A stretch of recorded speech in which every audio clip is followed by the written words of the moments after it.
أعوذ بالله السميع العليم من الشيطان الرجيم. بسم الله الرحمن الرحيم. إن الحمد لله نحمده ونستعينه ونستهديه ونستغفره ونتوب إليه ونتوكل عليه. يا ربنا لك الحمد كما ينبغي لجلال وجهك الكريم وعظيم سلطانك. اللهم لا تدع لنا ذنبا إلا غفرته ولا هما إلا فرجته ولا دينا إلا قضيته ولا عيبا إلا سترته ولا حاجة من حوائج الدنيا إلا قضيتها وسرتها يا رب العالمين. يا أكرم الأكرمين أكرمنا ويا حي يا قيوم برحمتك نستغيث. أصلح لنا شأننا كله ولا تكلنا إلى أنفسنا طرفة عين ولا أقل من ذلك يا نعم المجيب. ربنا افتح بيننا وبين قومنا بالحق وأنت خير الفاتحين. ربنا عليك توكلنا وإليك أنبنا وإليك المصير. اللهم لا إله إلا أنت سبحانك إنا كنا من الظالمين. لا إله إلا أنت سبحانك إنا كنا من الغافلين. لا ilaha illa anta subhanaka inna kunna minal jahilin. Amma ba'd. Alhamdulillah, syukur pada Allah Subhanahu wa taala kerana kita dapat bertemu sebentar pada saat ini, dan insya-Allah kita akan membicarakan tentang kelebihan sedekah ataupun kelebihan infak yang moga-moga dapat mengambil pedomanlah kita bersama, dan dalam masa yang sama tuan-tuan Allah Subhanahu wa taala kita berazam untuk menjadi insan ataupun manusia yang dekat dengan Allah Subhanahu wa taala. Dan salah satu cara nak dekat dengan Allah ni, kata ulama, iaitulah dengan memperbanyakkan sedekah. Terutama Allah Subhanahu wa taala sekalian, terlalu banyak ayat-ayat daripada Al-Quranul Karim yang membicarakan tentang sedekah. Waalaikumsalam kepada semua yang masuk. Jangan lupa dulu share dulu. Moga-moga mendapat manfaat kepada kita. Alhamdulillah, ahlan wa sahlan sahabat kami IA Azri Al-Jazari, orang besar JKA ni. Moga-moga selamat, sejahtera, sihat wal afiat hendaknya insya-Allah. Hadirin Allah Subhanahu wa taala sekalian. Kata Nabi kata Allah Subhanahu wa taala dalam Quran dalam surah Ibrahim ayat 31. Kulli ibadiyalladzina amanu yuqimus salah. Katakanlah wahai Muhammad sallallahu alaihi wasallam kepada hamba-hambaku yang beriman kepadaku. Allah Subhanahu wa taala sebut kepada Rasulullah sallallahu alaihi wasallam supaya Rasulullah sebut kepada umat Islam keseluruhannya yang beriman kepada Allah Subhanahu wa taala, yang beriman kepada Rasulullah sallallahu alaihi wasallam, yang pertama yuqimus salah, dirikan sembahyang. Alhamdulillah kita baru selesai solat fardu maghrib sebentar tadi berjemaah. Itu afdal sekali berjemaah, khususnya bagi kaum lelaki. Yuqimus salah. Kemudian Allah Subhanahu wa taala rangkaikan perkataan wa yuqimus salah. Yuqimus salah itu wa yunfiqu mimma razaqnahum sirran wa alaniyah. Dan infakkanlah harta yang Allah Subhanahu wa taala berikan kepada mereka itu, sama ada secara sirra. Sirra ni secara senyap-senyap, orang lain tak tahu, hanya dia saja tahu. Wa alaniyah, ataupun secara terang-terang. Ada ulama mufassirin menafsirkan ayat ini, sir maksudnya sedekah yang tatawwu', sedekah yang sunat, ataupun yang disebut sebagai derma kita. Maka afdalnya kita sembunyikan derma tersebut kalau benda itu benda sunat, supaya kita tidak bagi tahu kepada orang lain, hanya kita dengan Allah Subhanahu wa taala saja yang tahu. Wa alaniyah, dan secara terang-terang, kata ulama, iaitulah sedekah yang wajib. Apa dia sedekah yang wajib? Zakat kita. Kalau kita keluarkan zakat yang wajib, maka tuan-tuan Allah Subhanahu wa taala sunat kepada kita untuk kita war-warkan agar masyarakat dapat buat benda yang sama. Hadirin Allah Subhanahu wa taala sekalian, dalam satu hadis Nabi sallallahu alaihi wasallam pernah menyebut, Nabi kata apa? Sab'atu yudhilluhumullah fi zillihi yawma la zilla illa zilluh. Ada 7 golongan manusia yang berada di bawah arasy Allah Subhanahu wa taala pada hari akhirat nanti. Salah satunya wa rajulun tasaddaqa bi sadaqah fa akhfaha hatta la ta'lamu shimaluhu ma tunfiqu yaminuh. Ada orang yang mana tasaddaqa, dia sedekah, bisadaqah, dengan satu sedekah, fa akhfaha, dia sembunyikan sedekahnya itu, hatta la ta'lamu shimaluh, sembunyi dalam erti kata maknanya dia tidak riak, dia tidak khabar ke orang, dia tidak war-warkan kepada orang untuk orang memuji dia. Fa akhfaha hatta la ta'lamu shimaluh, sampai tangan kirinya tidak tahu ma tunfiqu yaminuh, apa yang diremakan oleh tangan kanannya. Maksudnya apa tuan-tuan Allah Subhanahu wa taala? Dia menjaga hati. Bahkan Allah Subhanahu wa taala pernah sebut, masalul ladzina yunfiquna amwalahum fi sabilillah, perumpamaan orang yang infakkan hartanya Harta kita ni tuan-tuan macam Allah Subhanahu Wa Taala. Orang perasan harta kita ni apa yang ada dalam bank. Apa yang kita ada miliki sekarang. Hakikatnya harta sebenarnya apa yang telah kita pakai. Kalau baju kita pakai sampai lusuh. Kalau kopiah sampai naik tahi lalak. Kalau kita makan sampai jadi najis, jadi darah daging kita. Itulah harta kita tuan-tuan macam Allah Subhanahu Wa Taala. Tapi selain daripada tu, yang kita simpan dalam BSN, dalam Maybank, dalam CIMB, dalam bilik kita, dalam peti besi, dalam mana-mana yang kita simpan itu bukan harta kita tuan-tuan macam Allah Subhanahu Wa Taala, sebab kita belum tentu dapat menggunakannya. Namun, tapi kalau kita gunakan harta kita yang ada itu, kita infak, kita sedekah, kita derma, itulah harta yang kita guna pakaikan, kita bayar dulu, tapi kita akan gunakan di akhirat Allah Subhanahu Wa Taala satu masa nanti. Allah kata perumpamaan orang yang infakkan hartanya pada jalan Allah. Dia keluarkan pada malam ni, contohnya dia tengok kuliah kita, dia tengok ada iklan untuk derma. Sekarang ni kalau tengok YouTube mesti ada iklan. Iklan berkata derma itu, derma ni dan sebagainya. Maka kata Allah Subhanahu Wa Taala, masalul ladzina yunfiquna amwalahum fi sabilillah kamathali habbah. Sama seperti mana sebiji-biji benih. Ambatat, keluar daripada sebiji-biji benih ni, sab'a sanabil, 7 cabang. Fi kulli sumbulatin mi'atu habbah. Setiap cabang ataupun ranting tersebut, Allah keluarkan 100 biji benih yang lain. Tuan-tuan yang dirahmati Allah Subhanahu Wa Taala sekalian. Kita nak tanya, ataupun saya nak tanya pada diri saya dan diri tuan-tuan. Kenapa kita jadi kedekut kepada harta kita ni, sampai kita nak keluarkan RM1 tu pun kita rasa, oh ruginya aku. Siapa yang khabar rugi ni? Maka Allah sebut dalam Quran, asyaitanu ya'idukumul faqr. Syaitan menjanjikan kepada kamu tentang kefakiran. Setan dia akan suruh kita, jangan bagi, mu jangan percaya tu scammer tu. Walaupun betul orang tu orang kenal dia, iklan tu orang tahu, jangan bagi, scammer, nanti dia makan ke dia. Syaitan akan cakap. Lalu tabung masjid depan kita, kita senyum je, sedekah tu senyum. Tak. Syaitan kata jangan sedekah, masjid ni banyak duit dah, mu tengok tu, dah banyak duit dah di papan putih, penyataan duit, mu jangan infak, nanti dia tak pakai duit mu. Syaitan ni dia expert tuan-tuan. Dia cukup expert. Dia mengaji dan dia buat kajian. Bukan orang belajar je buat kajian, PhD, master, degree dan sebagainya. Tapi setan-setan ni pun dia mempunyai kepakaran masing-masing. Dia ada bidang kepakaran masing-masing. Kalau orang ni jenis macam ni, maka setan jenis macam tu akan pergi.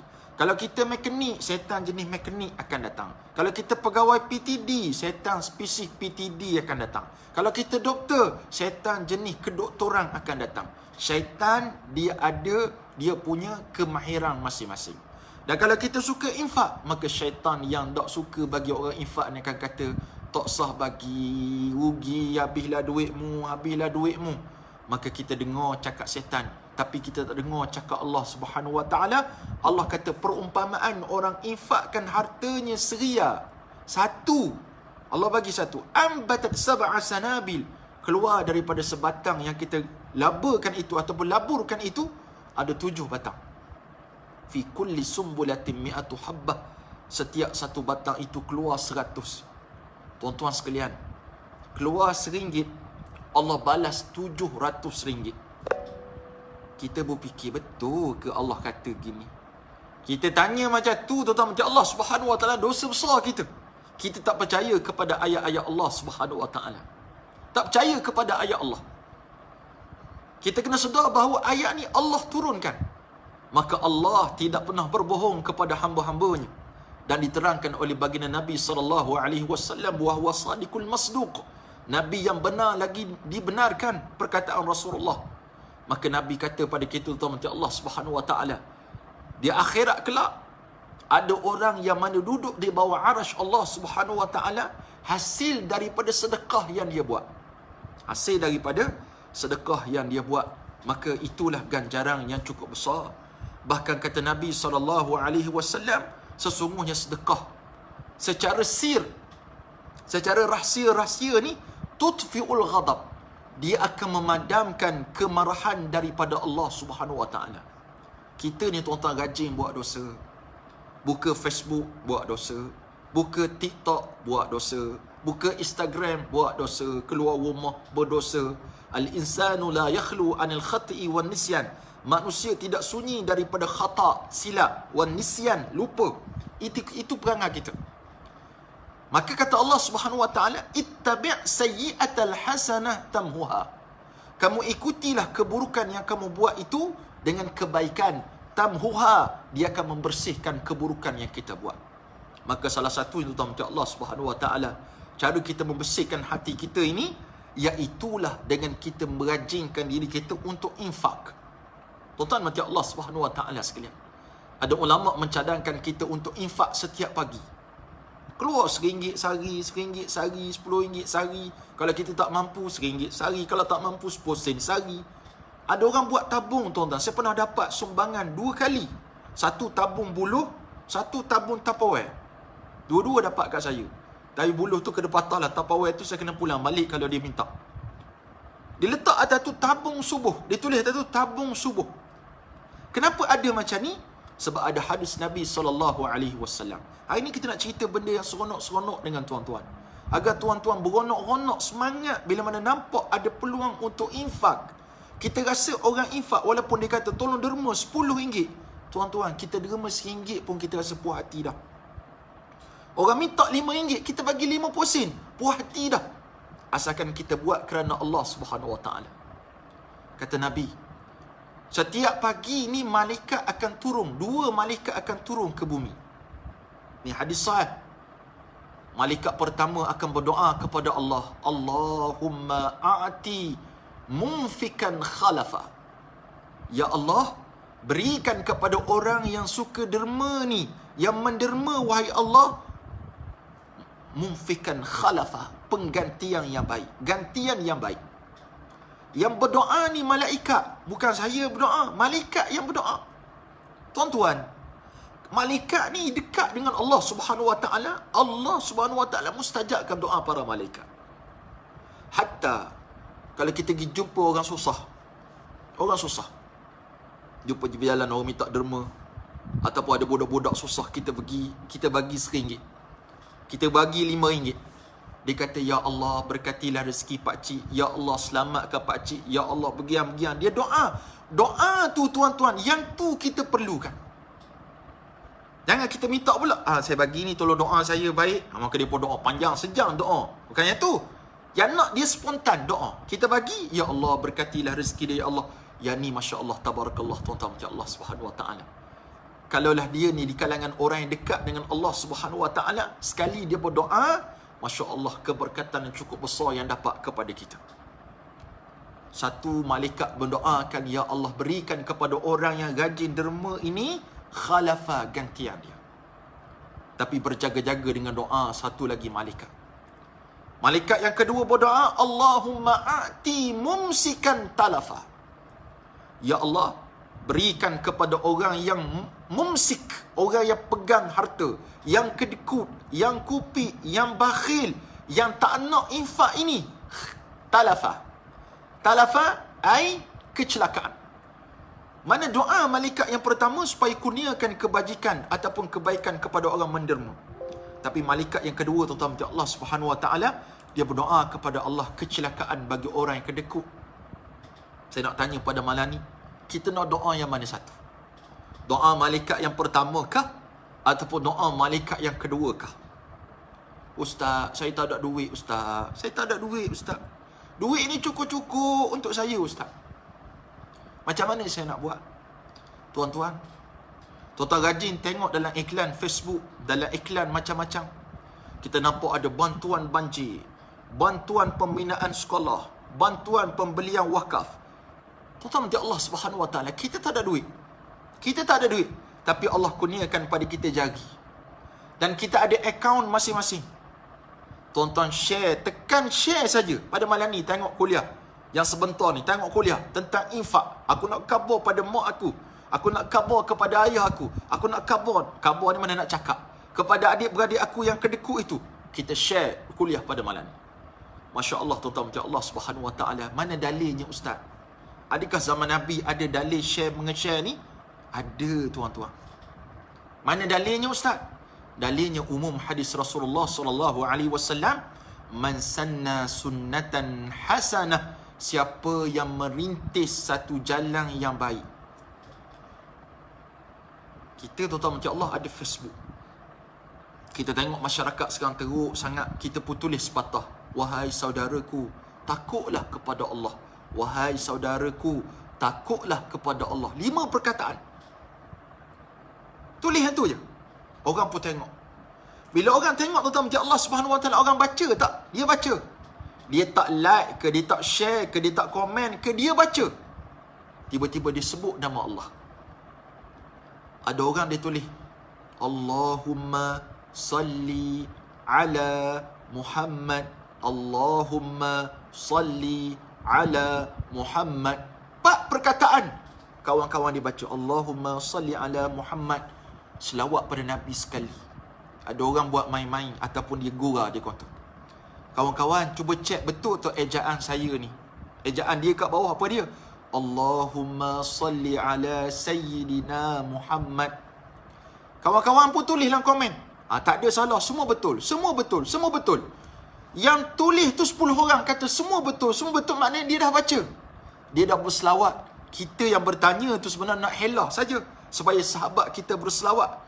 Maka kita telah merintis satu jalan yang baik sebenarnya. Tapi kita tak guna yang ni.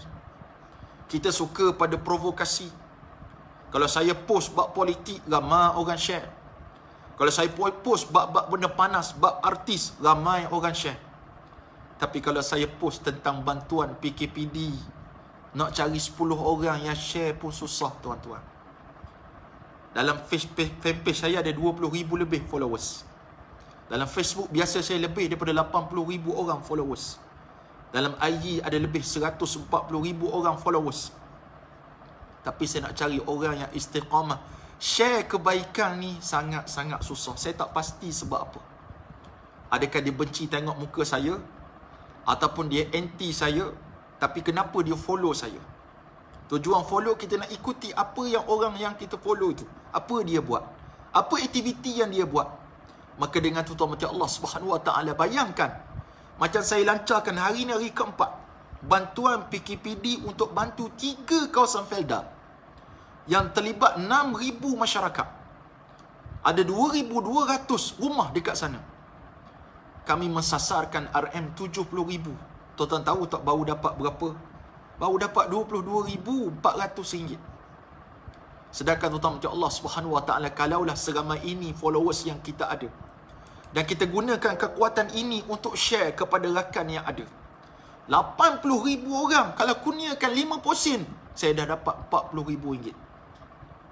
Bayangkan kalau mereka keluarkan RM1 seorang, saya boleh dapat RM80,000 dalam masa sehari. Itu bukan untuk saya. Boleh tengok rekod sepanjang 12 bantuan PKPD yang kita keluarkan. Itu bukan untuk kami, tuan-tuan macam Allah Subhanahu Wa Taala, tapi kami membuat satu jalan kepada tuan-tuan untuk infak fi sabilillah, untuk mendapat mardatillahi azza wa jalla. Cuma satu yang saya minta pada malam ni, kalau betul-betul tuan-tuan follower saya ataupun menganggap saya sebagai rakan, apa salah kiranya tolong share yang baik-baik yang datang daripada kami ini agar mendapat manfaat kepada kita semua. Kalau benda gosip kita suka share, tapi kalau benda manfaat kita tak share, rugi sangatlah tuan-tuan macam Allah Subhanahu Wa Taala. Apa yang kita dapat hanyalah dapat keseronokan. Tapi kalau kita share benda-benda kebaikan, insya-Allah kita akan dapat kebaikan daripada Allah Subhanahu Wa Taala. Kita tengok lagi, apakah lagi kelebihan-kelebihan kita bersedekah. Kata Nabi SAW, was-sadaqatu tudfi'ul khati'ah. Sedekah itu akan menghapuskan kejahatan-kejahatan. Dosa-dosa kita ni akan terhapus dengan sedekah. Kama, seperti mana tudfi'ul ma', dihapuskan, seperti mana menghapuskan air akan api. Kalau tengok api menyala tu, nak hapuskan dia, nak padamkan api, kita kena siram dengan air. Maka hadirin mata Allah Subhanahu Wa Taala sekalian, kalau dengan sedekah, kita sedekah boleh memadamkan dosa-dosa yang ada. Ayolah tuan-tuan macam Allah Subhanahu Wa Taala sekalian, jadilah seorang yang suka berinfak. Kalau kita rasa kurang harta kita dengan sebab infak, kita telah tertipu dengan syaitan. Kalau kita rasa kita kurang harta dengan sebab infak, kita telah tertipu dengan nafsu kita sendiri. Sedangkan Allah sebut yang lain, Nabi sebut yang lain, para ulama sebut yang lain daripada kehendak syaitan dan nafsu. Mereka nak kita infak. Dan insya-Allah, kalaulah tak dengan infak mengkayakan kita, insya-Allah dia boleh menjadikan asbab kepada sihat tubuh badan kita.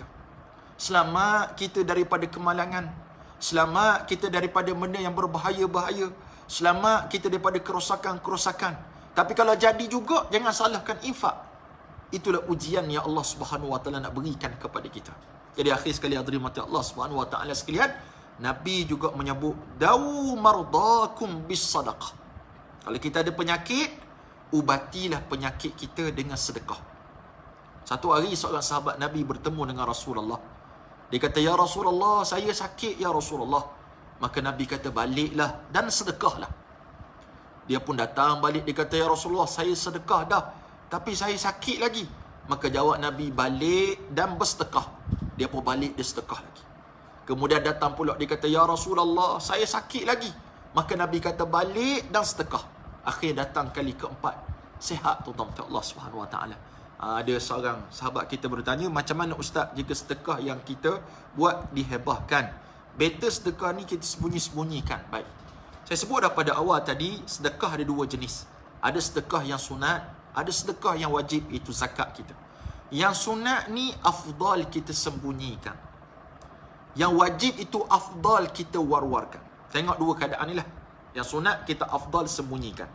Kecualilah kita sedekah tu kita war-warkan, walaupun sunat, dengan sebab nak tarik orang untuk buat sama macam kita. Itu kalau tuan-tuan dapat jaga hati, silakan buat.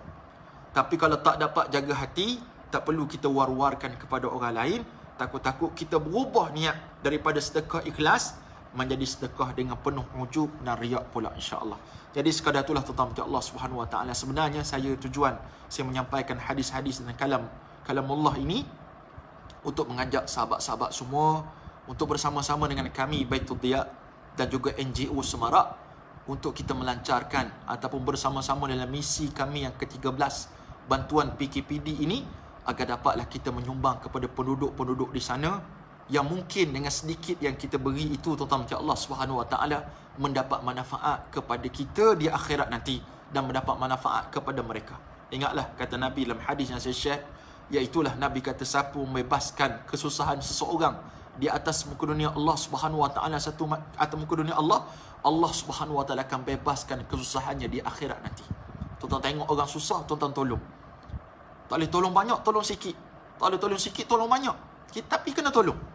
Jangan tolong tengok, tolong bantu. Maka insya-Allah Allah Subhanahu Wa Taala akan berikan kepada kita ganjaran yang cukup besar di sisi Allah Subhanahu Wa Taala.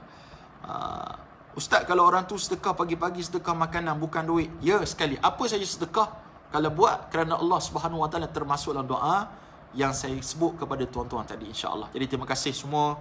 Terima kasih yang share, terima kasih yang sudah infak, terima kasih yang sudi copy dan share kepada grup-grup WhatsApp yang ada.